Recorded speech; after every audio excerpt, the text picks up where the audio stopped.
आपका एक rap song बना था, वो आपने अच्छा अच्छा। हाँ, आपको कल सुनाया तो हमने कहा सबसे ज्यादा प्रशंसनीय बात ये है कि आपका शब्दों का जो चयन है वो कमाल का है। मतलब आपकी कृपा से, श्री जी की कृपा से ही हो पाता हाँ, महाराज जी। क्योंकि शब्दों का बात तो शब्दों की है ना। आपने जो शब्द, मतलब एक 3 मिनट में पूरे जीवन की बात बता दी, पूरी जहां रह रहे हैं वहां तक की बात बता सब आपके मुख से सुना महाराज जी, तो वही सब लिख दिया। नहीं, प्रशंसनीय वैसे मतलब भगवत कृपा से होता है, पर शब्दों का चयन करना। अच्छा, किसी व्यक्ति के लिए गाना एक अलग चीज होती है, किसी महात्मा के लिए गाना ये बड़ी विकट चीज होती है, क्योंकि अगर शब्द चूक गया तो अपराध भी बनने की संभावना होती है। वैष्णव हो आप, समझो एक एक शब्द, मतलब तो हमें लगा कि श्री जी की कृपा है, आपकी दया, और बड़ा मस्त, मतलब अब तो देख के ना एकदम ये ले कि आप हमारे विषय में, मतलब एक आप जो वो लोग महाराज से कमेंट भी यही कर रहे हैं कि महाराज जी जब सुनेंगे तो बहुत हंसेंगे। हाँ, मतलब एकदम आप कहते महाराज श्री की काल को भी जो जीत सकता है हाँ, वो श्री- समुझ जे आए सरते डर थरा काल डर, दियो दान तिल भय द्वंद दुख सब घटे, नित नित नौ नौ प्रेम कर्म बंधन कटे है। बहुत बहुत सुंदर। मतलब ये भगवत कृपा से जैसे आपके अंदर स्फुरित हुआ ना, संसार के तो बहुत लोग बनाते हैं, उनका कोई महत्व नहीं, वाणी अशुद्ध हो जाती है।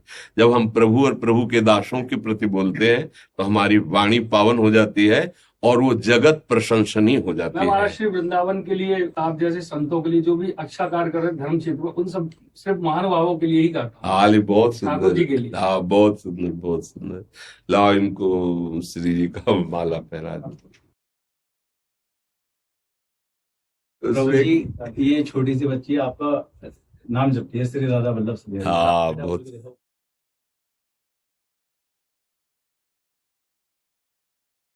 महाराज आशीर्वाद मेरी पूरी टीम को, सबको आशीर्वाद दीजिए, इसी तरीके से धर्म क्षेत्र में हम लोग गाते रहे। हाँ हाँ, और नाम जप करते रहिए, और कभी कोई गंदा आचरण का अवसर आवे तो मत कीजिए, क्योंकि इस जगत मार्ग में ऐसी लुभावनी वृत्तियां आती हैं।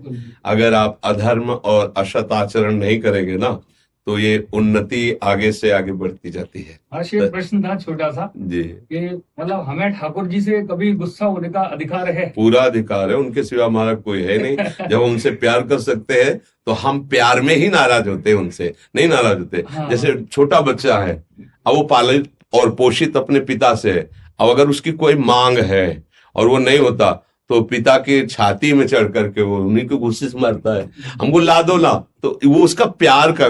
हम लोगों का जो प्रभु के प्रति प्रणय को होता है वो ऐसा नहीं होता है, वो प्यार वाला होता है कि आप सर्व सामर्थ्यशाली हो, मुझे बचा सकते थे, आप सर्व सामर्थ्यशाली हो, मुझे बचा लीजिए, आप सर्व सामर्थ्यशाली हो, या तो इस कामना को नष्ट कर दीजिए या कामना की पूर्ति कर। मतलब अपने जैसे बच्चे अपने पिता से लड़ते हैं, ऐसे हमारा अधिकार है प्रभु से कहने का। उसमें कोई, अब वो ऐसी थोड़ी लड़ाई होती है कि शिशुपाल की तरह गाली दे, कंस की तरह बैर करे, ऐसा नहीं होता है। पर होता है, कभी कभी होता है कि जब उपासक जो है हार महसूस करता है तो अपने प्रभु की तरफ देखता है और वो उनसे कहता है कि आप ऐसा कर सकते थे, आप स्वामी हो, जबकि अभी भक्ति की ऊंचाई नहीं आई है, इसलिए ऐसा हो सकता है। और ऐसा करने से प्रभु को सुख भी मिलता है, अपनापन दिखाई देता है ना, अपनेपन का सुख प्रभु देखते कि अपनेपन से ही मुझसे लड़ रहा है, अपनेपन से, समझ रहे? मैं कभी कभी लड़ाई कर लेता हूँ, इसलिए पूछा। जी, जी, जी, जी, जी, जी।